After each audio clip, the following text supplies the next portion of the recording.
I was 23 when I first moved out on my own. My new house, though small and a bit rundown, was in a quiet rural area, just an hour's drive from the city. I needed peace and a place where I could unwind. After all, old buildings and their hidden stories always fascinated me. The neighborhood was quiet, maybe too quiet. The neighbors were mostly older, stuck in their daily routines. I didn't know anyone, but I wasn't looking to meet people. I thought I'd found the perfect place to focus on my work. But just over the fence lived Alan, a middle-aged man with a wife and 2 small children. When I first met him on the shared road, he seemed friendly. He gave me a wide smile and offered to help if I ever needed anything. It seemed nice at first, but over time I noticed Alan always appeared whenever I came home. He always had some excuse, asking how the work was going or borrowing a tool.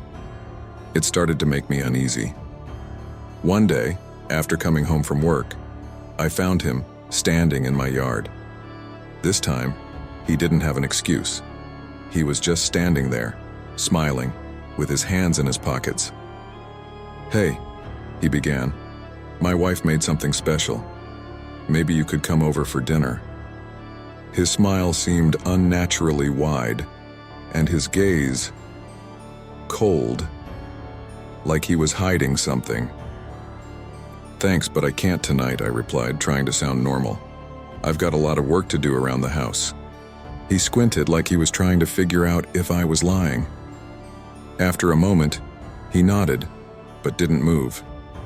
"That's fine," he said slowly, "but you'll come over eventually, right?"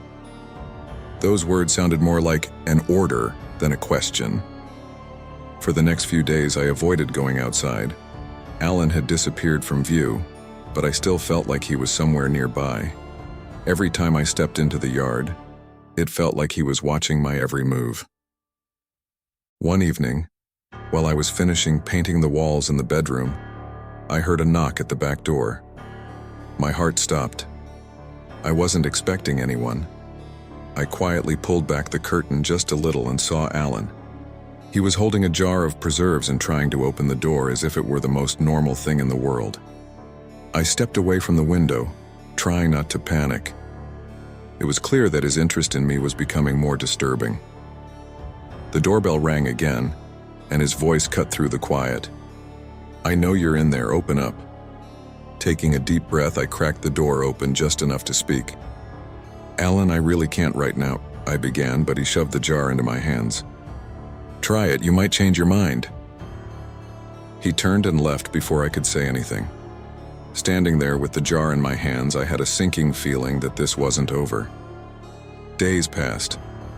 Alan was gone, and I thought maybe it was really over. I decided I needed to finish the work on the house and sell it as soon as possible. I was ready to leave it all behind. But one evening while I was home, I heard a rustling sound outside the window. I walked over to the curtain and gently pulled it back. There he was. Alan stood in the shadows, holding something heavy in his hand. He looked different this time, his face twisted in a way that spoke of anger. Before I could do anything, the lights went out. He had cut the power. I was alone in the dark, and he was right outside. Without thinking, I ran toward the front door. I peeked through the window and saw Alan standing there with a metal rod. Every step he took seemed like an eternity. I opened the door and ran toward the car, not caring how much noise I made. I gripped the keys tightly in my hand, my only thought being, get to the car. Suddenly, I heard footsteps behind me. Alan was chasing me. Adrenaline surged through me as I ran, faster than I ever had before. I reached the car, flung open the door and jumped inside, slamming it shut. My hand shook as I jammed the key into the ignition. The engine wouldn't start. Cold sweat dripped down my back. "Not now, please, not now." I tried again. The engine sputtered but didn't turn over. Then I saw him. He was just a few steps away, the rod raised above his head, his eyes locked on me. In that moment, I knew, if I didn't get out of here now, he would get me. One last try. I turned the key with all my strength, and the engine roared to life. I floored the gas pedal and sped off, leaving Alan in a cloud of dust. In the rearview mirror, I saw him running after the car, but soon he disappeared into the darkness.